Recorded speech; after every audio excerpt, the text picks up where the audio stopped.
Το νησί μου είναι πανέμορφο και έχει να προσφέρει μοναδικές εμπειρίες.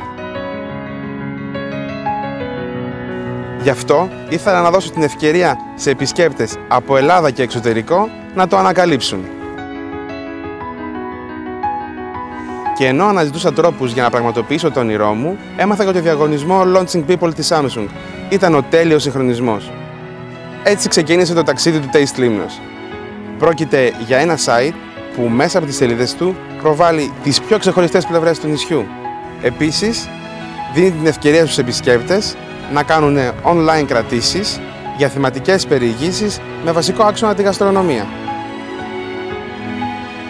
Έτσι, μελισσοκόμοι, ινοποιοί και παραγωγοί χαρίζουν στους επισκέπτες την αυθεντική γεύση της Λίμνου. Η περίοδος υλοποίησης της ιδέας ήταν μαγική, γεμάτη δημιουργικότητα, ενθουσιασμό, εκπλήξεις.